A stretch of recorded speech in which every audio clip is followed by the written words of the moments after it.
Hello friends, स्वागत है हमारे यूट्यूब चैनल वीएन एजुकेशन में। जैसे कि आज आप लोग देख रहे हैं बीसीएसई का 9/12/2018 का द्वितीय पारी का ये प्रश्न मैं आप लोगों के बीच लेकर आ गया हूं। जी हाँ, ये आपको पीवाईक्यू है जो कि ओरिजिनल क्वेश्चन पर आधारित है। ये बना हुआ है खान सर के सेट का।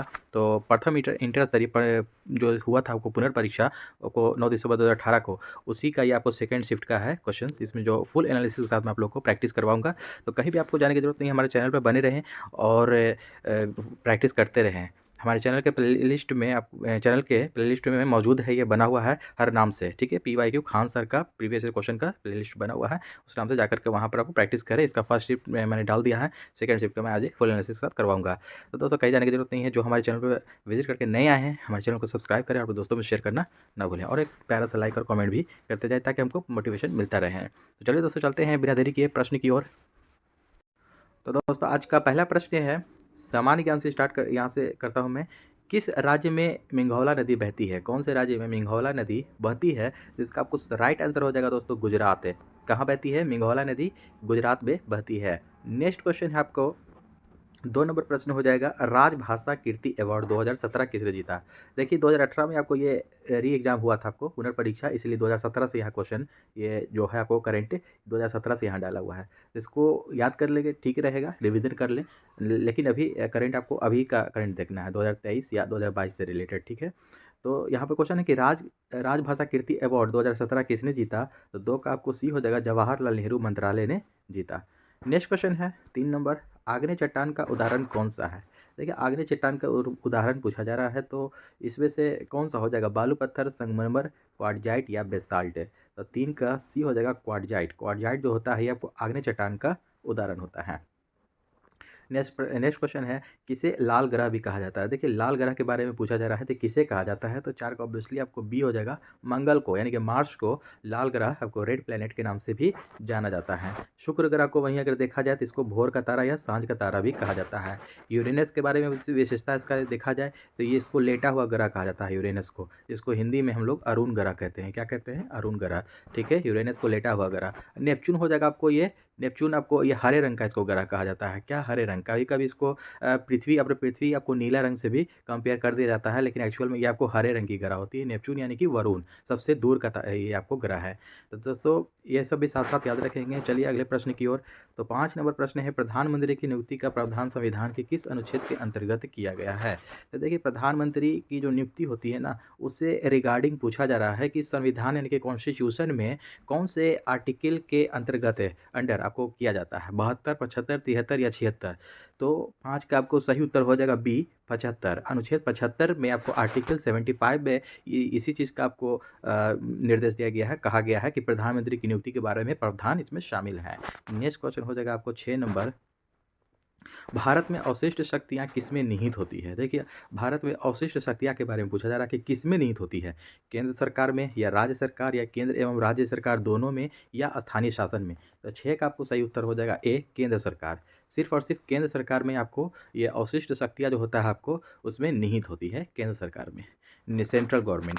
नेक्स्ट क्वेश्चन है, बिहार के जिलों की संख्या कितनी है? देखिए बहुत ही ईजी क्वेश्चन है और काफ़ी इंपॉर्टेंट क्वेश्चन है। बिहार से है तो इसको वीवीआई रखेंगे। बिहार से जितनी भी क्वेश्चन आएंगे वो आप सबको वीवीआई होगा, क्योंकि हम लोग स्पेशली बिहार एसएससी की तैयारी कर रहे हैं। तो बिहार का जो भी क्वेश्चन आएगा वो आपको इंपॉर्टेंट होगा। तो बिहार में आपको टोटल कितने जिले हैं? 38 जिले हैं, याद रखेंगे। कितने जिले हैं? 7 का सी हो जाएगा, 38 जिला। अगला प्रश्न हो जाएगा आपका 8 नंबर, अंतर्राष्ट्रीय मुद्रा कोष का मुख्यालय कहाँ है? तो अंतर्राष्ट्रीय मुद्रा कोष का मुख्यालय आपको कहाँ स्थित है? तो 8 का बी हो जाएगा, वाशिंगटन डीसी में। कहाँ है अंतर्राष्ट्रीय मुद्रा कोष यानी कि आईएमएफ जिसको कहा जाता है? आईएमएफ का मुख्यालय कहाँ है? वाशिंगटन डीसी में स्थित है। 9 नंबर प्रश्न है, डॉलेक्स 100 बॉम्बे स्टॉक एक्सचेंज के द्वारा कब शुरू किया गया? डॉलेक्स 100 जो है आपको बॉम्बे स्टॉक एक्सचेंज यानी कि बीएसई के द्वारा कब शुरू किया गया? तो 9 का 1 हो जाएगा, 22 मई 2006। 22 मई 2006 को शुरू किया गया डॉलेक्स 100। नेक्स्ट क्वेश्चन है 10 नंबर, वर्ष 2017 में विश्व का सर्वश्रेष्ठ एयरपोर्ट किसे आंका गया? देखिए मैं दोस्तों आप ही एक ही बात बोल रहा हूँ कि 2017 का ही आपको करंट अफेयर है, तो इसको उतना ध्यान देने की जरूरत नहीं है, ठीक है। आप लोग 2023 पूरा अच्छे से देख लेंगे, 2022 भी देख लेंगे, तो वो आपको इंपॉर्टेंट होगा। ये 2017 का है क्योंकि 2018 में ये आपको एग्जाम हुआ था ना, तो आपको प्रीवियस ईयर ये उसका 2017 का ये पूछा है। तो इसमें देख लेता हूँ मैं एक नज़र, कोई प्रॉब्लम नहीं इसमें दोस्तों। 2017 में विश्व का सर्वश्रेष्ठ एयरपोर्ट जो है कि किसे आंका गया है, कि किसे आंका गया, तो 10 का डी हो जाएगा, नई दिल्ली को आंका गया। ठीक है, ध्यान में रखेंगे। नेक्स्ट क्वेश्चन है 11 नंबर, कटंगा पठार में मुख्य रूप से क्या पाया जाता है। देखिए कटंगा पठार जो है आपको एक, इसमें मुख्य रूप से क्या पाया जाता है, हीरा, चांदी, जिंक या सोना। तो 11 का आपको सही उत्तर हो जाएगा ए, हीरा पाया जाता है। क्या पाया जाता है, हीरा, कटंगा पठार में। इंपॉर्टेंट क्वेश्चन है, इसको ध्यान में रखेंगे। ठीक है, अगला प्रश्न है 12 नंबर, किसे वर्ष 2016 का एपीजे अब्दुल पुरस्कार दिया गया। तो 12 का डी हो जाएगा, पी गंथूराम को दिया गया। नेक्स्ट क्वेश्चन है 13 नंबर, किस पंचवर्षीय योजना का मुख्य उद्देश्य समानता के साथ वृद्धि एवं न्यायपूर्ण वितरण था। कौन सी देखिए पंचवर्षीय योजना जो शुरू हुआ था, जिसका आपको टारगेट था, उद्देश्य था कि समानता के साथ वृद्धि एवं न्यायपूर्ण वितरण था। इंपॉर्टेंट क्वेश्चन है, इसको ध्यान में रखेंगे, अच्छी क्वेश्चन है। तो इसका 13 का आपको डी हो जाएगा सही उत्तर, नौवीं पंचवर्षीय योजना को। नौवीं पंचवर्षीय योजना में जो है कि समानता के साथ वृद्धि और न्यायपूर्ण वितरण था। नेक्स्ट क्वेश्चन आपका 14 नंबर, कि गदर पार्टी की स्थापना कब हुई थी। देखिए गदर पार्टी की स्थापना कब हुई थी, तो 1913 में हुई थी। कब हुई थी, 1913 में। साथ साथ इसे भी याद रखेंगे, गदर पार्टी की स्थापना किसने की थी, तो लाला हरदयाल ने किया था। किसने किया था, लाला हरदयाल। ठीक है, साथ साथ इनका नाम भी याद रखेंगे, लाला हरदयाल व काशीराम का भी नाम आता है इसमें।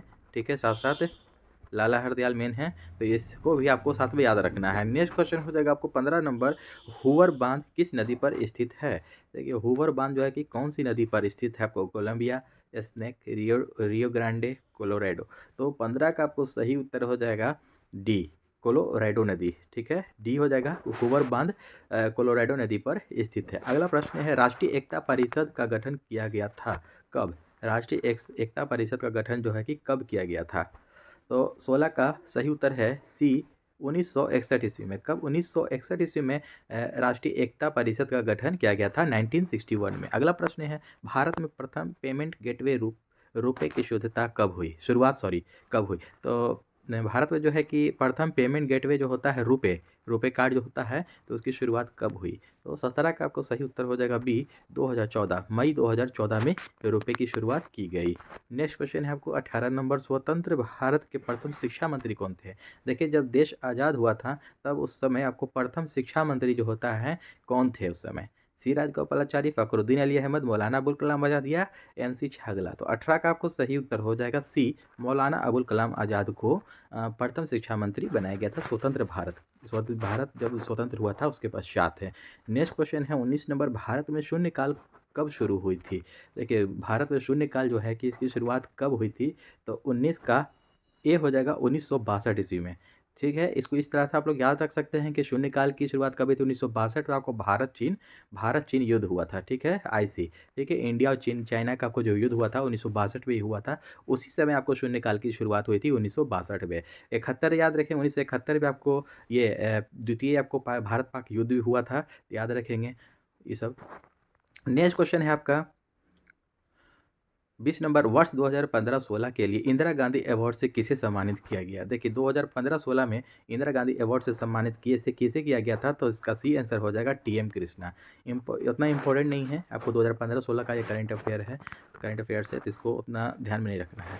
नेक्स्ट क्वेश्चन हो जाएगा आपको 21 नंबर, पल्ली वैसल हाइड्रो इलेक्ट्रिक प्रोजेक्ट कहाँ पर स्थित है। देखिए पल्ली वैसल हाइड्रो इलेक्ट्रिक प्रोजेक्ट कहाँ स्थित है, तो 21 का डी हो जाएगा, आपको केरल में स्थित है। कहाँ है, केरल में। पल्ली vessel hydro electric project Kerala में स्थित है। नेक्स्ट क्वेश्चन है, भारत में स्वर्ण रेशा क्रांति किससे संबंधित है। स्वर्ण रेशा क्रांति आपको भारत में किससे संबंधित है, सोना, सेब, फल या जूट। तो देखिए स्वर्ण क्रांति जो संबंधित होता है जो आपको, ये आपको जूट से संबंधित है। किससे है, जूट से स्वर्ण रेशा क्रांति। नेक्स्ट क्वेश्चन है, प्रथम भोजपुरी उपन्यास बिंदिया किसके द्वारा लिखी गई। एक भोजपुरी उपन्यास है ये बिंदिया।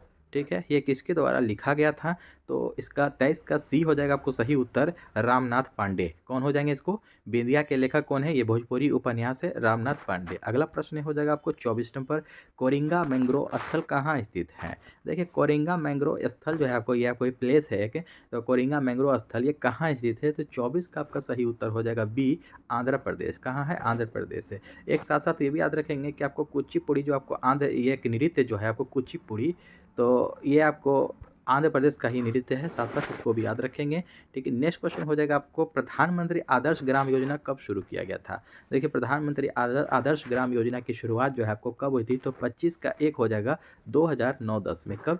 2009-10 में प्रधानमंत्री आदर्श ग्राम योजना की शुरुआत हुई थी। अगला प्रश्न है आपको 26 नंबर, लोकतंत्र एवं विकास के लिए पंचायती राज संस्थाओं के पुनर्जीवन पर LM सिंघवी समिति को कब नियुक्त किया गया था? देखिए, एल सिंघवी समिति को आपको कब नियुक्त किया गया था? ये लोकतंत्र एवं विकास के लिए पंचायती राज संस्थाओं के, ठीक है। ने इसका उत्तर हो जाएगा आपको 26 का बी हो जाएगा 1986। कब हो जाएगा? 1986 में।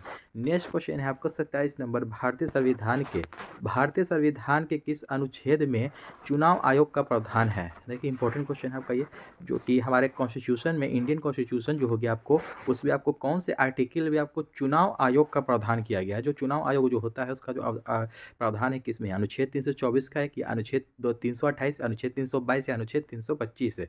तो 27 का सही उत्तर हो जाएगा ए, आपका पहले वाला ही है, अनुच्छेद 324 का 1। ये आपको इंपॉर्टेंट है, इसको ध्यान रखेंगे कि जो चुनाव आयोग का जो प्रावधान किया गया है तो संविधान के अनुच्छेद आर्टिकल 324 के 1 में किया गया है। नेक्स्ट क्वेश्चन है, न्यूबियन मरुस्थल कहाँ स्थित है? न्यूबियन मरुस्थल ये एक डिजर्ट है आपको, न्यूबियन डिजर्ट कहाँ आपको? Where is Nubian desert? तो 28 का आपको सही उत्तर हो जाएगा सी, सूडान। ठीक है, सूडान में आपको स्थित है। ध्यान रखेंगे दोस्तों, खान सर का जो भी पब्लिकेशन जो प्रकाशित होता है RBT से प्रकाशित होता है, जो कि बहुत ही महत्वपूर्ण इसमें क्वेश्चन शामिल होते हैं। बहुत ही अच्छा पब्लिकेशन है ये भी आपको ध्यान में रखेंगे कि अच्छी यहाँ से आपको पब्लिशिंग होती है, खान सर की ये है। तो नेक्स्ट क्वेश्चन है आपको 29 number, the Ministry of Utmost Happiness है। The Ministry of Utmost Happiness किसके द्वारा लिखी गई है? तो 29 का ए हो जाएगा अरुंधति राय। किसके द्वारा? अरुंधति राय के द्वारा लिखा गया है। अगला प्रश्न है 30 नंबर, भारतीय स्वतंत्रता संघर्ष के साथ कांग्रेस का शैशव काल किस अवधि को कहा जाता है? इंपॉर्टेंट क्वेश्चन है कि भारतीय स्वतंत्रता संघर्ष के समय कांग्रेस का जो है कि शैशव काल जो है कि किस अवधि को कहा जाता है, कितना से कितना के टाइम पीरियड को कहा जाता है? तो 30 का ए हो जाएगा आपका, ए ही हो जाएगा 1885 से 1905। ठीक है, 1885 से 1905 को आपको शैशव काल के नाम से जाना जाता है, भारतीय स्वतंत्रता संघर्ष के समय कांग्रेस का शैशव काल। अगला प्रश्न हो जाएगा 31 नंबर, राष्ट्रीय ग्रामीण स्वास्थ्य मिशन कब शुरू हुआ था? राष्ट्रीय ग्रामीण स्वास्थ्य मिशन की जो शुरुआत हुई थी तो 31 का आपको सही उत्तर हो जाएगा डी, अप्रैल 2005 में किया गया था। राष्ट्रीय ग्रामीण स्वास्थ्य मिशन की शुरुआत 2005 में की गई थी। नेक्स्ट क्वेश्चन है आपको 32 number, industrial scientific India private limited का मुख्यालय कहाँ पर स्थित है? देखिए, industrial scientific India private limited का मुख्यालय जो है कि पूछा जा रहा है कि कहाँ स्थित है, तो 32 का डी हो जाएगा नवी मुंबई, मुंबई की नवी में। ठीक है, नवी मुंबई में स्थित है। नेक्स्ट क्वेश्चन है 33 नंबर, किस संवैधानिक संशोधन द्वारा 2026 तक लोकसभा के सीटों के पुनर्निर्माण पर प्रतिबंध लगा दिया गया है? तो किस संवैधानिक संशोधन, कौन से संशोधन के द्वारा कि 2026 तक लोकसभा के सीटों के पुनर्निर्माण पर प्रतिबंध लगा दिया गया है? तो 33 का डी हो जाएगा 84वां संविधान संशोधन के द्वारा लगा दिया गया। नेक्स्ट क्वेश्चन है आपका 34 नंबर, जालियांवाला बाग हत्याकांड की घटना कब घटी?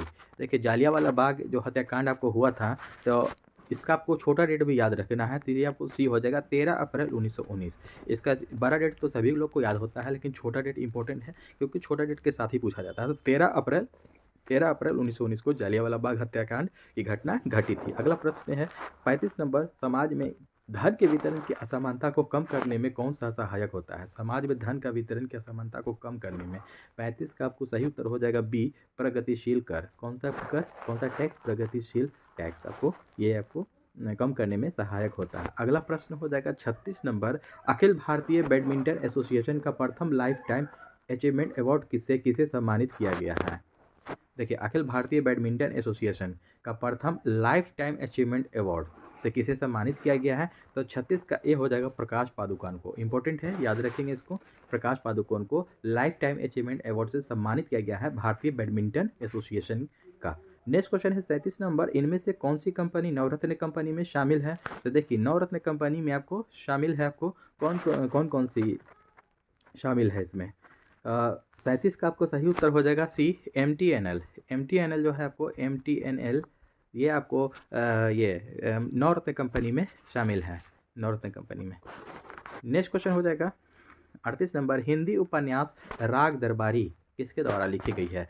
देखिए एक हिंदी उपन्यास है ये राग दरबारी, जो कि किसके द्वारा लिखा गया है? तो 38 का आपको सही उत्तर हो जाएगा सी, श्रीलाल शुक्ल। किसके द्वारा? श्रीलाल शुक्ल के द्वारा ये आपको राग दरबारी हिंदी उपन्यास लिखा गया है। नेक्स्ट क्वेश्चन है, साइमन कमीशन की रिपोर्ट कब प्रकाशित की गई थी?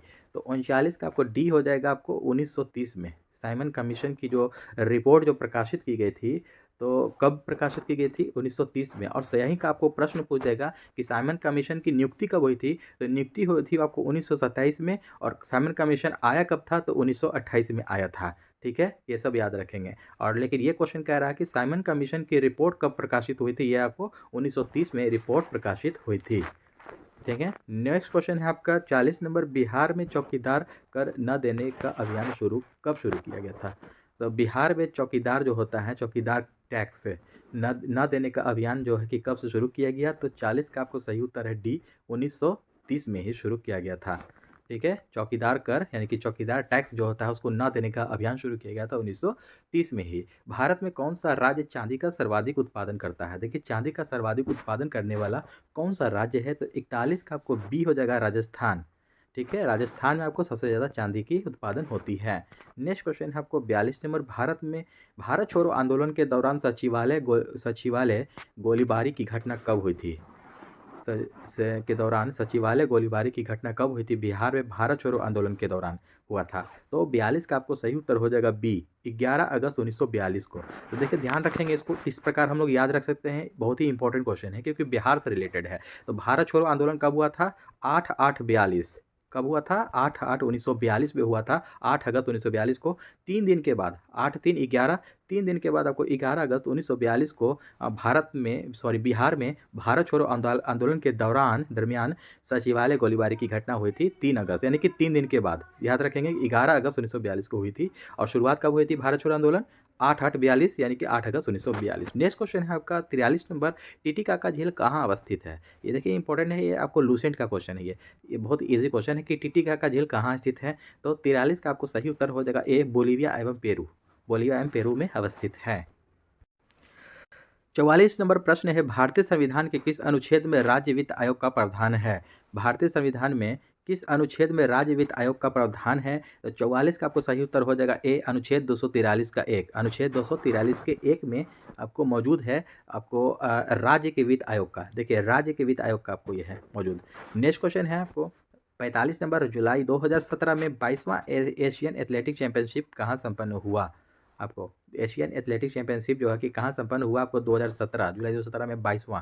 तो 45 का आपको डी हो जाएगा, भुवनेश्वर में। कहाँ? उड़ीसा की राजधानी भुवनेश्वर में हुआ। नेक्स्ट क्वेश्चन है, द कॉलिशन ईसर्स किसके द्वारा लिखा गया? इंपॉर्टेंट है ये कि द कॉलिशन ईसर्स किसके द्वारा लिखा गया? तो 46 का आपको डी हो जाएगा, प्रणब मुखर्जी के द्वारा। किसके द्वारा? द कॉलिशन ईसर्स प्रणब मुखर्जी के द्वारा लिखा गया। अगला प्रश्न है आपको 47 नंबर, भारतीय राष्ट्रीय कांग्रेस के दूसरे अध्यक्ष कौन थे? देखिए भारतीय राष्ट्रीय कांग्रेस के दूसरे अध्यक्ष के बारे में पूछा जा रहा है। तो 47 का आपको सही उत्तर हो जाएगा ए, दादा भाई नौरोजी। देखिए दूसरा अध्यक्ष के बारे में पूछा जा रहा है। तो देखिए 1885 में शुरुआत हुआ था। तो उसमें पहला अध्यक्ष किसको? डब्ल्यू सी बनर्जी को बनाया गया था, यानी कि व्योमेश चंद्र बनर्जी को पहले 1885 में। 88 में आपको जो दूसरा आपको अधिवेशन जो हुआ था, तो दूसरे अध्यक्ष बने थे उसमें दादा भाई नौरोजी में। ठीक है, याद रखेंगे, ध्यान देंगे। डब्ल्यू.सी. बनर्जी आपको पहले अध्यक्ष थे, ये पहले। ठीक है, और जॉर्ज यूल के बारे में पूछा जाए तो ये पहले अंग्रेज अध्यक्ष बने थे। ये भी इंपॉर्टेंट क्वेश्चन पूछा जाता है एग्जाम में कि भारतीय राष्ट्रीय कांग्रेस के पहले अंग्रेज अध्यक्ष कौन बने थे? तो जॉर्ज यूले। ठीक है, पहले मुसलमान आपको बने थे बदरुद्दीन तैयब जी, ये 1887 में तीसरे अध्यक्ष बने थे। साथ साथ ये भी सब भी याद रखेंगे। नेक्स्ट क्वेश्चन है आपको 48 नंबर, एजेंडा 21 किससे संबंधित है? एजेंडा 21 किससे संबंधित है? तो 48 का आपको सही उत्तर हो जाएगा बी, रियो डी जेनेरियो सम्मेलन 1992। रियो डी जेनेरियो सम्मेलन 1992 आपको एजेंडा 21 से संबंधित है। नेक्स्ट क्वेश्चन हो जाएगा 49 नंबर, पुरुष एकल फ्रेंच ओपन टेनिस 2017 का पुरस्कार किसने जीता? देखिए आपको इस 2017 का है, उतना इंपॉर्टेंट नहीं है, लेकिन यही क्वेश्चन आपको अभी 2023 में आप लोग को याद रख लेना है कि किसने जीता है। तो आप लोग करंट अफेयर देखेंगे इसके लिए। तो 49 का आपको सही उत्तर हो जाएगा ए, राफेल नडाल ने जीता था 2017 में उस समय। नेक्स्ट क्वेश्चन हो जाएगा 50 नंबर, बिहार में प्रसिद्ध मंदागिरी मंदिर।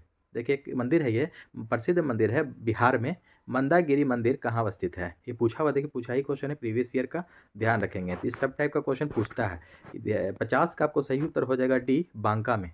ये बांका आपको, ये भागलपुर के नीचे नीचे में, भागलपुर से दक्षिण साइड, दक्षिण में आपको ये जिला है बना है, उसी जिला में आपको ये पड़ता है। बिहार का प्रसिद्ध है आपको मंदागिरी मंदिर स्थित है कहाँ? बांका जिला में। ठीक है, नेक्स्ट क्वेश्चन हो जाएगा आपको 51 नंबर, कौन सा एक व्यावसायिक संगठन है? देखिए इसमें व्यावसायिक संगठन पूछा है, कौन सा है? भारतीय medical association, Indian federation of working journalist, bar council of India या एसोचैम? तो 51 का आपको सही उत्तर हो जाएगा डी, एसोचैम। एसोचैम जो है कि एक व्यावसायिक संगठन है। अगला प्रश्न है 52 नंबर, हडसन हडसन जल संधि जोड़ती है। देखिए हडसन जल संधि जो है आपको, ये जो जल संधि है आपको जोड़ती है, किसको किसको जोड़ती है? तो 52 का आपका डी हो जाएगा, हडसन की खाड़ी एवं लेब्राडोर सागर। तो हडसन की खाड़ी और लेब्राडोर जल संधि जो होता है, लेब्राडोर सागर, इसको आपको हडसन जल संधि जोड़ती है। अगला प्रश्न है 53 नंबर, भारत में कौन सा राज्य वर्ष 2015-16 में आम के उत्पादन में सर्वोच्च स्थान पर था? 2015-16 का पूछा जा रहा है, उतना कोई खास इंपॉर्टेंट नहीं है, लेकिन एक नज़र देख लेंगे। तो 53 का आपको सही उत्तर हो जाएगा D, Uttar Pradesh. Next question है सूरीनाम की राजधानी क्या है? देखिए सूरीनाम की राजधानी पूछा जा रहा है कि कौन सा है आपको, तो 54 का बी हो जाएगा, पारामारिबो। पारामारिबो आपको ये सूरीनाम की राजधानी है। अगला प्रश्न हो जाएगा 55 नंबर, यक्षगान लोक नृत्य संबंधित है। देखिए यक्षगान आपको, ये लोक नृत्य कहाँ का है? ये आपको कर्नाटक का है। यक्षगान कर्नाटक में मनाया जाता है। तो दोस्तों यहाँ सब देखिए विज्ञान एवं गणित आ रहा है, तो गणित में आपको PDF दे दूंगा। PDF के लिए हमारे चैनल में आपको मौजूद है टेलीग्राम का लिंक, वहाँ से आप लोग हो जाकर के कनेक्ट हो जाएं, वहाँ से PDF प्राप्त करके रीजनिंग एवं मैथ का आप लोग प्रैक्टिस कर सकते हैं PDF से। और यहाँ से मैं अभी विज्ञान सिर्फ कराऊंगा, गणित आप लोग खुद देख लेंगे। ठीक है, नेक्स्ट क्वेश्चन है आपको 56 नंबर, नाभिकीय विखंडन को खोज किसने किया था? देखिए नाभिकीय विखंडन की जो खोज है किसने किया था? तो 56 का आपका बी हो जाएगा, हान एवं स्ट्रासमैन। ये स्ट्रॉसमैन, हॉर्न एवं स्ट्रॉसमैन इसका मेन नाम है। यहाँ पर थोड़ा सा मिसप्रिंटिंग है, हॉर्न एवं स्ट्रॉसमैन। ठीक है, नाभिकीय विखंडन की खोज किया था इन्होंने ही। 57 नंबर प्रश्न है, कोशिका का रसोई घर किसे कहा जाता है? देखिए कोशिका का यानी कि सेल का आपको सेल का किचन यानी कि कोशिका का रसोई घर किसे कहा जाता है? लिकोप्लास्ट, क्लोरोप्लास्ट, रिक्तिका या क्रोमोप्लास्ट? तो 57 नंबर का सही उत्तर हो जाएगा आपको बी, क्लोरोप्लास्ट। क्या हो जाएगा? क्लोरोप्लास्ट को कोशिका का रसोई घर कहा जाता है। यहाँ से मैथ है आपको, मैथ दोस्तों आपको PDF में देख लेंगे आप लोग। नेक्स्ट क्वेश्चन है आपका 59 नंबर, मानव कान के लिए कितनी ध्वनि उपयुक्त होती है? देखिए मानव के कान के लिए यानी कि मनुष्य, हम लोगों के कान के लिए की ध्वनि की जो कितने डेसिबल हम लोग उपयुक्त होती है? तो 59 का आपको सही उत्तर हो जाएगा, सी हो जाएगा आपको 60 डेसिबल। कितना हो जाएगा? ये ध्वनि, मानव कान के लिए ध्वनि जो उपयुक्त होती है, तो 59 का आपको सही उत्तर हो जाएगा सी, 60 डेसिबल। जब हम लोग बातचीत करते हैं, दो आदमी आपस में जब बातचीत कर रहे होते हैं आमने सामने, तो कितना आपको लगभग 40 या 45 डेसिबल होता है, यह भी आप लोग ध्यान रखेंगे। डेसिबल ध्वनि में उत्पन्न होता है। ऐसे आप लोग को मानव कान के लिए उपयुक्त जो ध्वनि होती है 60 डेसिबल होता है, ये भी ध्यान में रखना है। नेक्स्ट क्वेश्चन हो जाएगा 62 नंबर प्रश्न है, रोहू फिश किसे कहा जाता है? देखिए रोहू फिश जो हम लोग खाते हैं उसे किसे कहा जाता है? स्टिंग रे, टेरोइस वोलिटांस, कोलोफाइराइन या लाबियो रोहिता? तो 62 का आपको सही उत्तर हो जाएगा, 62 का डी हो जाएगा, लाबियो रोहिता। लाबियो रोहिता को ही हम लोग रोहू फिश कहा जाता है। ठीक है, रोहू फिश। तो देखिए इस तरह प्रकार आप लोग मिला करके ट्रिक बना करके याद रख सकते हैं। रोहू, रो से रोहिता याद रखेंगे। लाबियो रोहिता पूरा नाम है, लेकिन रोहू से रोहिता आप लोग मिला देंगे कि इसी को फिश को कहा जाता है, तो लाबियो रोहिता। नेक्स्ट क्वेश्चन हो जाएगा आपको 63 नंबर, कृत्रिम हीरा किसे कहा जाता है? देखिए कृत्रिम हीरा यानी कि आर्टिफिशियल डायमंड जो है किसे कहा जाता है? तो आपको बी हो जाएगा, सिलिकॉन कार्बाइड को। सिलिकॉन कार्बाइड को कृत्रिम हीरा कहा जाता है। 66 नंबर प्रश्न है, नींबू का डाईबैक रोग का कारण क्या है? जो नींबू में डाईबैक रोग जो होता है उसका कारण क्या है? यह तांबा की कमी के कारण होता है। 66 का आपको एक हो जाएगा सही उत्तर, तांबा की कमी के कारण नींबू में डाईबैक रोग होता है। 69 नंबर क्वेश्चन है, जल सहसंयोजक का ज्यामितीय आकार क्या है? जल सहसंयोजक ज्यामिति का आकार क्या होता है? तो इसका बी हो जाएगा, टेट्राहेड्रल आकार होता है इसका जल सहसंयोजक। 72 नंबर प्रश्न है, एक्स किरण का एक उदाहरण है। एक्स किरण जो होता है, एक्स रे, एक उदाहरण है किसका? विद्युत चुम्बकीय तरंग, अविद्युत चुम्बकीय तरंग, अनुप्रस्थ तरंग या अनुदैर्ध्य तरंग? 72 का एक हो जाएगा, विद्युत चुम्बकीय तरंग का एक उदाहरण है एक्स किरण। ठीक है, 75 नंबर प्रश्न है, निश्वासन के दौरान वायु उच्छ्वास में कार्बन डाइऑक्साइड की मात्रा कितनी है? देखिए, निश्वासन के दौरान पूछा जा रहा है कि वायु उच्छ्वास में कार्बन डाइऑक्साइड यानी कि CO2 की मात्रा कितनी है? तो 75 का आपको ए हो जाएगा 0.004% है। एक्चुअल में 0.03% होता है। 75 का ए उत्तर दे रहा है यहाँ पर, लेकिन ये आपको गलत है, सही नहीं है। आपको 0.03% होता है, ध्यान में रखेंगे। 0.03% जितना आपको वायुमंडल में स्थित है जो उतना ही हम लोग निश्वसन के दौरान हम लोग सांस लेते हैं और छोड़ते हैं। कितना छोड़ देते हैं हम लोग? टोटल 4%। ये वाला हम लोग छोड़ देते हैं। ये हम लोग अंदर जब लेते हैं ना सांस, तो 0.03% लेते हैं जितना वायुमंडल में मौजूद है, और छोड़ते हैं हम लोग 4%, क्योंकि 21% हम लोग ये ऑक्सीजन लेते हैं, और जब छोड़ते हैं ऑक्सीजन तो 17%, 4% रख करके छोड़ते हैं। उसके बदले हम लोग वही CO2 4% बाहर निकलता है हम लोग सांस के दौरान। 77 नंबर प्रश्न है कि सिरका को किसकी सहायता से तैयार किया जाता है? देखिए, सिरका को किसकी सहायता से तैयार किया जाता है? तो 77 का आपको सी हो जाएगा, एसिटोबैक्टर एसिटी। एसिटोबैक्टर एसिटी के नाम से से तैयार करते हैं। किसकी सहायता से? एसिटोबैक्टर एसिटी के से तैयार किया जाता है। 79 नंबर क्वेश्चन है, किस तरंग का प्रयोग रक्त विहीन सर्जिकल ऑपरेशन के लिए किया जाता है? किस तरंग का जो हम लोग प्रयोग करते हैं रे का कि जो कि आपको रक्त विहीन सर्जिकल ऑपरेशन के लिए किया जाता है? तो 79 का बी हो जाएगा आपको इंफ्रासोनिक तरंग। ठीक है, इंफ्रासोनिक तरंग का उपयोग किया जाता है। अगला प्रश्न है, किसे विज्ञान का महाद्वीप कहा जाता है? विज्ञान का महाद्वीप किसे कहा जाता है? तो 80 का सी हो जाएगा अंटार्कटिका। यानी कि विज्ञान का महाद्वीप किसे कहा जाता है? तो अंटार्कटिका का। क्यों कहा जाता है? क्योंकि वहाँ पर आपको कई शोध संस्थान हैं आपको अंटार्कटिका महाद्वीप पर, इसलिए आपको विज्ञान का महाद्वीप कहा जाता है। और विज्ञान का महाद्वीप किसे कहा जाता है? तो अंटार्कटिका महाद्वीप को कहा जाता है। नेक्स्ट क्वेश्चन है आपको 81 नंबर, सोलर कुकर में किसका प्रयोग किया जाता है? देखिए, सोलर कुकर में जो पूछा जा रहा है कि किसका उपयोग होता है, कौन से लेंस का या दर्पण का उपयोग किया जाता है? तो 81 का सी हो जाएगा अवतल दर्पण। सोलर कुकर में अवतल दर्पण का उपयोग होता है। नेक्स्ट क्वेश्चन है आपको 82 नंबर, ऑयल गैस एक मिश्रण है। ऑयल गैस जो है आपको ये किसका मिश्रण होता है? तो 82 का आपको बी हो जाएगा, संतृप्त और असंतृप्त हाइड्रोकार्बन का मिश्रण होता है ऑयल गैस। 84 नंबर क्वेश्चन है, कौन सा प्रोटीन साधारण प्रोटॉन का एक उदाहरण है? देखिए, कौन सा प्रोटीन है जो कि साधारण प्रोटॉन का एक उदाहरण है? तो 84 का डी हो जाएगा ग्लोब्यूलिन। ग्लोब्यूलिन है आपको ये साधारण प्रोटॉन का उदाहरण है। नेक्स्ट क्वेश्चन है, भारत में नैनो टेक्नोलॉजी का जनक कौन है? भारत में पूछा जा रहा है कि नैनो टेक्नोलॉजी का जनक किसे माना जाता है, कौन है? तो 85 का आपको सही उत्तर हो जाएगा ए, CNR राव को। CNR राव को भारत में नैनो टेक्नोलॉजी का जनक माना जाता है। नेक्स्ट क्वेश्चन है आपको 86 नंबर, किस देश में मानव जीनोम प्रोजेक्ट शुरू किया गया था? देखिए, कौन से देश में पूछा जा रहा है कि मानव जीनोम प्रोजेक्ट जो है कि शुरू किया गया था? तो 86 का सही उत्तर हो जाएगा सी, अमेरिका। संयुक्त राज्य अमेरिका में मानव जीनोम प्रोजेक्ट की शुरुआत की गई थी। नेक्स्ट क्वेश्चन है 88 नंबर प्रश्न है कि 88 नंबर, गन मेटल का सम्मिश्रण क्या है? देखिए, गन मेटल का सम्मिश्रण के बारे में पूछा जा रहा है। तो गन मेटल जो है कि कौन कौन सा धातु जो है कि मिलकर के पदार्थ बनता है? तो 88 का आपको बी हो जाएगा, तांबा, टीन, जिंक और सीसा। चार आपको धातु होते हैं इसमें, तांबा, टीन, जिंक और सीसा, ये मिल करके गन मेटल तैयार होता है। नेक्स्ट क्वेश्चन हो जाएगा 91 नंबर प्रश्न है कि निम्नलिखित में से कौन सबसे अधिक सक्रिय तत्व है? कौन सबसे अधिक आपको सक्रिय यानी कि एक्टिव तत्व है इसमें? तो 91 का आपको डी हो जाएगा, सोडियम। देखिए, हाइड्रोजन, तांबा, पोटेशियम और सोडियम, आपको सोडियम जो है सबसे एक्टिव तत्व है। तो इसमें सही उत्तर हो जाएगा आपको सोडियम तत्व। सोडियम तत्व जो आपको इसमें आपको सबसे सक्रिय तत्व है, सबसे एक्टिव तत्व है। इसको एक प्रयोग के द्वारा इस प्रकार देखा सकता है कि देखिए, सोडियम को किसी में मिट्टी के तेल में यानी कि केरोसिन तेल में रखा जाता है। सोडियम को केरोसिन तेल में यानी कि मिट्टी के तेल में रखा जाता है। क्यों? क्योंकि ये पानी के साथ बहुत तेज़ी से आपको ये रिएक्शन करता है, अभिक्रिया करता है। ठीक है, तो इसको जैसे सोडियम का एक छोटा सा टुकड़ा, जैसे आप लोग प्रैक्टिकल नहीं कीजिएगा, बहुत ही घातक होता है ये, ठीक ना, बम की तरह फटता भी है। तो आप लोग प्रैक्टिकल नहीं करेंगे।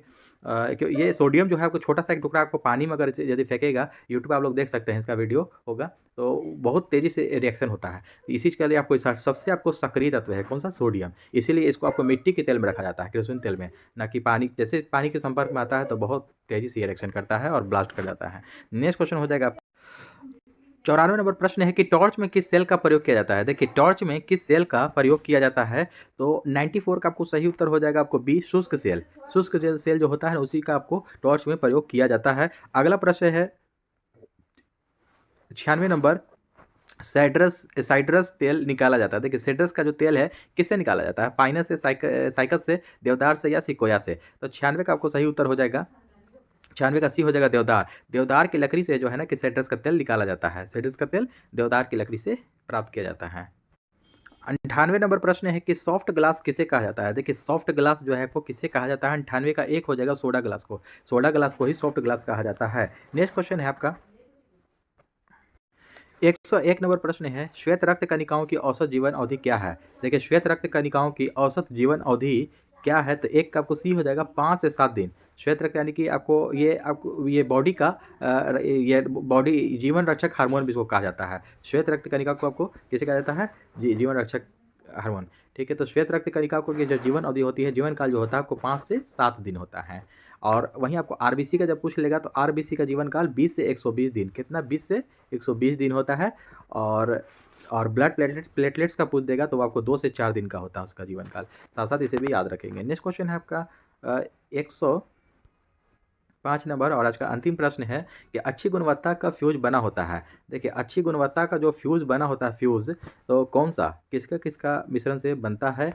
तो 105 का आपको सही उत्तर हो जाएगा ए, तांबा, टीन और सीसा का सम्मिश्रण होता है। ठीक है, तांबा, टीन और सीसा का। एक्चुअली से इसमें आपको ये टीन सीसा ही बोला जाता है, लेकिन तांबा का भी इसमें मिश्रण होता है, जो कि तांबा, टीन और सीसा का जो मिश्रण से बनता है, जो आपको सबसे अच्छा गुणवत्ता वाला फ्यूज बनाया जाता है, जिसको हम लोग बिजली उपकरण में उपयोग करते हैं। तो दोस्तों आई होप कि आज का भी सेशन अच्छा लगा हो, और अच्छा लगा हो तो हमारे चैनल को सब्सक्राइब करें और अपने दोस्तों में शेयर करना ना भूलें, और साथ साथ एक लाइक और प्यारा सा कमेंट भी करते जाएँ ताकि हमको मोटिवेशन मिलता रहे। तो चलिए दोस्तों, मिलते हैं नेक्स्ट सेट में। धन्यवाद।